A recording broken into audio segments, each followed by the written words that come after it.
Understand who God has called us to be. Right. I don't need to be on a defense mechanism. I need to be confident in who I am and what I'm saying. And so understanding, I'm not going to go over that, because if you missed it, praise Jesus, catch the makeup. But heaven rules, I win. It is important for me just to share with you that it comes out of Daniel 4. And if you read the story about Daniel 4, you'll look at Nebuchadnezzar. Please do not read it in regards of thinking Nebuchadnezzar had his issues and tissues and puffs, and you don't. We really broke down about how easy it is to start taking credit for things that we should be giving only God credit for. You know, some of us are very good, and this morning in Keys to Living, Pastor Peters was speaking on about your talent, you know, and being able to use those gifts. But if you get to a place that you think your talent and your gift is based upon you and you alone, you are setting yourself up for failure. The anointing, let me tell you, there's something different between having the anointing rest on you and let that anointing be absent from you. Because then it is just words. It is just a jumble of flesh. Come on, somebody. I don't care whether you're praise dancing, whether you're doing worship, whether I'm ministering, whatever it's doing. If there is, God is not co-signing that. It is just an action or movement. Amen? How many know that I need him to be in the midst of everything that we do? I need him to be directly involved in that. So real quick, heaven rules. You see, I win. There is a story behind the I. We need to make this personal. And it wasn't until Nebuchadnezzar realized that it had nothing to do with how grandiose he was in his kingdom. But it was when he looked to heaven and then said, because of heaven, I win. How many of you know you've been struggling with some things and said, God, I've been in a season of feeling like a drought for 7 years. No matter how well I've been doing and serving and been faithful, but how many know that our actions causes a reaction? I know the world wants to put karma, but there's the blessings and cursings. Come on, somebody. There's some things that we bring on ourselves. And so this eye, just real quickly, if you see it and you even think about your own eye, the pupil of your eye is dark color, correct? Yes, it is. Amen. In this picture, you see that there is a light overshadowing that, because when we look to heaven, we're no longer looking at our natural situation. We're now looking at it from a spiritual place. Amen. How many need something to increase with your vision? Yes. I've been just so caught up about what I'm seeing that I can't get past what I see in the natural to receive what God is saying to me in the spiritual realm. And many of us, when we hear the word of God, it is hard to embrace it, completely wear it, because we're so stuck on what we see going on around us, what we're in the midst of. But I don't need to look at you or what you're in. I need to look up to heaven and realize that despite of me, that when heaven is in rule, when I look to heaven, how about I know we already win? I said all that to say is because when you really understand that it has nothing to do with you, it has everything to do with heaven. And Ambassador Cassandra had talked about it a couple of Sundays ago about casting. I feel like there's some casting that we need to do. Anybody got some things that we need to cast up off of us? Oh, y'all looking at me real strange, but there's some casting that we need to be able to do. I'm so grateful to be able to see Ambassador Aaron and Evangelist Robbin in the house. Amen. Amen. I was hollering yesterday. I think it was yesterday. Lord, if somebody don't find that man about that system so that we can be able to do some things. And it's just awesome to have your giftings to flow. We're really also excited to be here about Mother Fikes. Amen. She is doing well. I got a chance to see her yesterday. Amen. But we miss her. We miss her. Amen. I tell you, her skin is just beautiful. I'm like, Lord, how old is she? 92 years old. And she is gorgeous. But let us look at Ezekiel. Ezekiel, the 11th chapter. I think today is 2014, the year 2014. Isn't that what we're in, the year 2014? I need to be able to apply some things to 2014. Ezekiel, the 11th chapter, you can look at the 20th verse, and then we'll look at the 14th verse.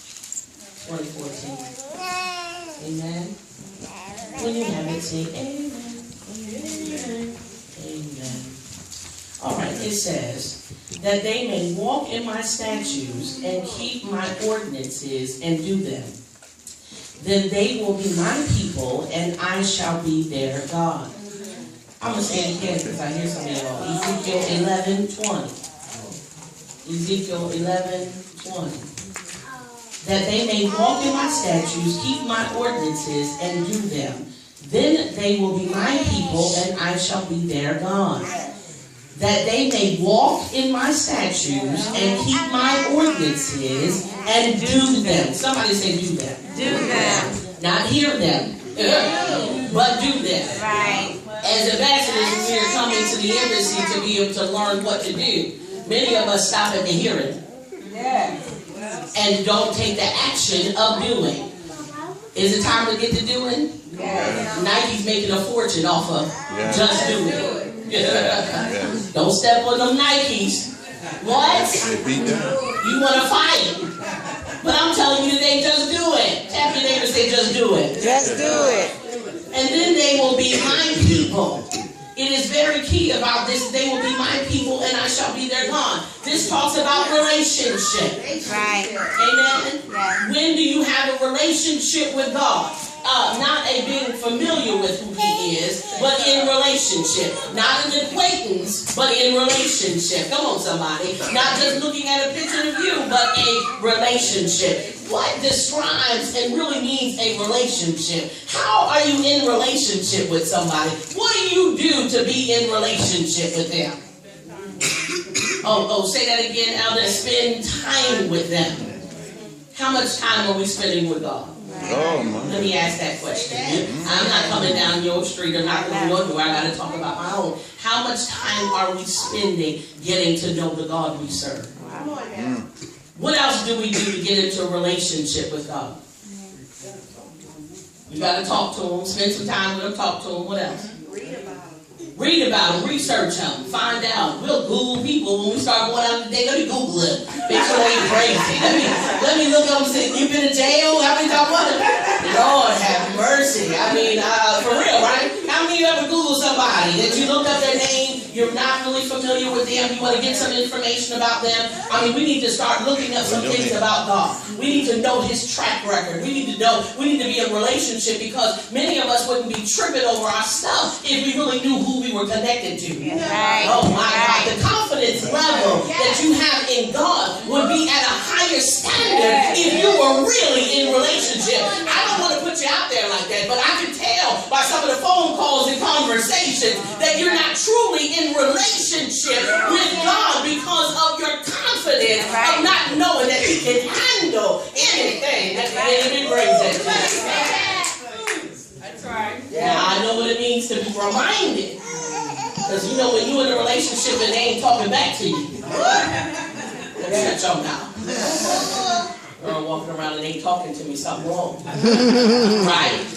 Right? Your kids ain't got too much to say to you. There's something that's a first indication that there's something wrong. If you're walking around and not greeting and talking to God, there's something wrong. Wow. That's how. How come when the enemy act up, the first person that we want to cut off is God? That's right. That's true. Too much drama going on. I can't pray right now. But when you hear that, it sounds crazy. But how about our character will have us turn around and close ourselves in? Almost like a flower that goes into clothes, that now we're sheltering ourselves. Here, what it says, sheltering ourselves. Not going to the one who shelters us. That's right. Wow. Come on, somebody. I want you to get what 20 means when you're talking about Ezekiel. If we're looking at this is the year of 2014, you need to understand that they may walk in their statutes and keep my ordinances. Are you purposely breaking the law, or are you walking in ignorance because you don't know? Come on. You want a blessing from God, because I can talk to you all day about 2014 double portion blessing, deliverance, restoration. I can give you all of those things. But if you don't have a clear understanding of what His ordinances are, you can be forfeiting your blessing on a daily basis. Wow. Wow. Watch the Word Channel. Oh, poor girl, he's so sick of the Word Channel. He just so he watch it. I wake up to it. I go to sleep to it. I like the TV on, so it's always on. It's complicated, but anyway, pray for me. But the key of it is, I'm tired of hearing prophets that are continuing to speak about one half of the blessing. And I'm like, all of that is very true. But I want you as ambassadors to understand that if you don't follow the ordinance of Christ, if you don't follow the law of Christ, you are forfeiting your blessing. Okay, don't make me take your driver's license out. Pull your driver's license out, because if you continually break the law, and if you go somewhere, see, if I go over there to the islands and I'm driving and I'm on the wrong side of the road because the United States drives that way, but I'm going to drive the way I've been taught to drive, even though they drive on the, wait a minute, we're on a collision waiting to happen. They can turn around and say, baby, your license don't mean a hill of beans up over here. So you're still trying to navigate through life through a worldly perception instead of navigating through a kingdom mentality. Right. Somebody said, change my mindset. Change my mindset. All right. Look at 14.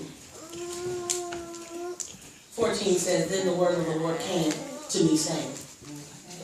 Let me stop right there. Then the word of the Lord came to me saying. How many times can you keep hearing the same word and not do anything? Jesus, have mercy. 20. Back to that again. That they may walk in my statutes.